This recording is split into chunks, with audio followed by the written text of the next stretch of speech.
My name is Brittany Friesen, and I did my presentation or my fellowship on the universality of international human rights law. I'm going to jump right in.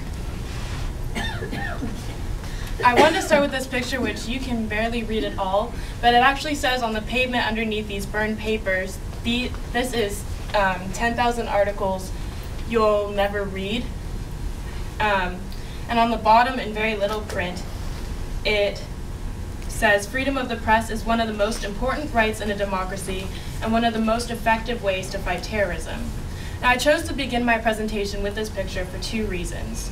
Number one, when I first saw it, before I could read that teeny little text at the bottom, I thought of the thousands and thousands of provisions and articles, not newspaper articles, but the bulleted points and numbers in an international declaration, charter, or legal instrument that detail and aim to protect human rights that few human beings protected by such articles will ever read. Now, how many of you have actually read the Universal Declaration of Human Rights all the way through?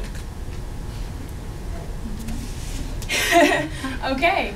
I was expecting at least one hand and asking if anyone has read the International Covenant on Civil and Political Rights with its 2 optional protocols.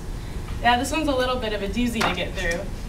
Okay, but that just goes on to serve my point that, in all seriousness, these documents, this document, along with the Universal Declaration and the International Covenant on Social, Economic, and Cultural Rights, makes up our International Bill of Rights. While many of us probably understand and have read the American Bill of Rights, few of us know what rights are listed in the International Bill or what they really mean in reality. And it turns out through my research, I found out that many of our world leaders and political scholars don't really know what they mean either. This leads me to my second reason that I chose this picture. It made me wonder if the fact that we don't fully understand international human rights legal instruments, like the articles in this heap, is this lack of understanding leading governments to recognize some rights, such as freedom of the press, as more important than other rights, such as freedom from torture. Are human rights really universal if they are not universally recognized, understood, or practiced? In order to understand these complex, in-depth questions, I felt it necessary to conduct my research over 2 semesters.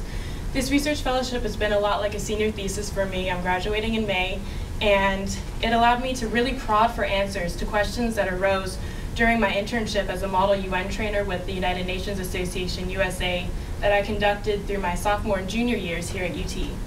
The fall portion of the study focused on finding answers within the field of political science, and the spring portion that I'm still conducting with Dr. Geis is looking at the philosophical role of emotions in understanding human rights. These correspond to my major academic fields of interest, government and world affairs, and philosophy. Because the philosophical component is not yet complete, and I have enough knowledge on the subject now to fill an hour easily, I'll be presenting just the highlights of my political science analysis of the universality of human rights today. But I invite you to approach me after the presentations with any questions you may have regarding my philosophical investigations, and thank you, Dr. Geis, for being here. So, my general research questions in the fall were, are international human rights laws really universal in nature, or are they relative only to the Western world in which they were born? These questions were derived from a scope in the major academic field of international human rights law of a relativist and universalist perspective. The relativist perspective contends that human rights are only relative to Western contexts and values, and the universalist purports that human rights are truly fundamental, inherent, and universal to all human beings, regardless of their origins. And my research actually supports the relativist view initially, because not only can the historical and philosophical lineage of human rights in the legal realm be traced almost directly from Western thinkers in ancient Greece up to 1948 when the Universal Declaration was adopted, but also it was predominantly the West that codified human rights as international law at the Nuremberg trials, which found Nazi leaders to be guilty of crimes against humanity following World War II. It's a little known fact that the only regional international human rights instrument, the only international human rights instrument to precede the Universal Declaration of Rights, was the Organization of American States, or OES on the slide, their Declaration of the Rights and Duties of Man, which was adopted by 20 North, Latin, and South American countries 8 months prior to the adoption of the Universal Declaration. Part of what compelled me to do this research was my curiosity as to how alike the Inter-American Declaration was compared to the Universal. As I began researching, I discovered that other regional bodies have followed suit since 1948, namely the Council of Europe, which produced the Convention for the Protection of Human Rights and Fundamental Freedoms in 1953, the African Charter on Human and People's Rights by the Organization of African Unity, which is now the African Union, and the League of Arab States Arab Charter on Human Rights, which entered into force only recently in 2008. So this research that I conducted is really new, and there's not a whole lot out there on it. After studying these texts through textual, data, and content analysis methods, I found that, while at first a Western concept, the field of international human rights law is expanding to incorporate a plurality of perspectives without compromising the rights on which it was founded. In other words, the conceptual dichotomy between relative and universal human rights is a false dichotomy. International human rights law is becoming universal. With the time remaining, I'll briefly present 2 or 3 interesting discoveries from my findings, which led me to these conclusions. First of all, I conducted comparative textual analysis. This first analysis was run on the 4 regional documents using software called Compare Suite, which searches 2 documents for keywords in common and produces descriptive statistics regarding their similarity. Grammatical articles, pronouns, prepositions, and numbers were excluded from this search, so only substantial content. Total similarity with the UDHR, I'd like to point out, was about 20% for all of these regional documents, which is interesting because that infers that there may be a core set or type of rights which all of these instruments include and find important. Another thing I want to point out is the total word count increases over time, beginning with the American, which was first with 1,731 words, the UDHR with 1,746, the European Convention goes up to 2,158, the African Charter 2,396, and the Arab Charter jumps up to 4,709 words. So that signifies that there's additions to this core that they all contain as time goes on, as regional interpretations are added, or the understanding of human rights in general is expanding.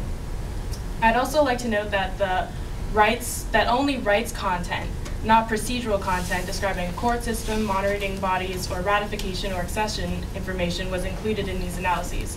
So it's not the case that the Arab Charter is longer just because it includes text that does not pertain to rights specifically. Next, I did a manual content analysis. I say this is manual because I actually went through the Universal Declaration and listed all the rights that are listed in there, and then went through all of the regional documents and marked a 2 if these rights were explicitly mentioned in these regional documents, a 1 if they were only partially or implicitly or elusively mentioned, and a 0 if I could not find any indication of that right listed in these documents. In red, I highlighted the rights and freedoms that were named in every regional document.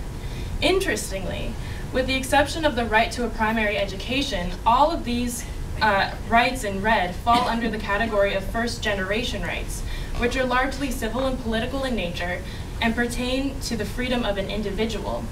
In academic discourse, first-generation rights are associated specifically with American right sets. They certainly reflect the rights in our own Bill of Rights. But I also want to point out that Europe is generally affiliated with social, economic, and cultural rights in the literature, or second-generation rights, like workers' rights, social security, the right to rest and leisure, rights to the benefits of culture, and so on. But as you see here, they receive 1s and 0s in these categories. And oddly, the Arab Charter explicitly listed all but 1 right, the right to social and international order. These observations led me to my next analysis. Okay, for everyone that hates taking research methods, pay attention in your class because it might pay off later when you're doing your own independent research, as it did for me. I obtained data on states' parties' practices in 2008, from 2008, pertaining to 5 different variables that you see on top here. from the Cingranelli Richards Human Rights Dataset available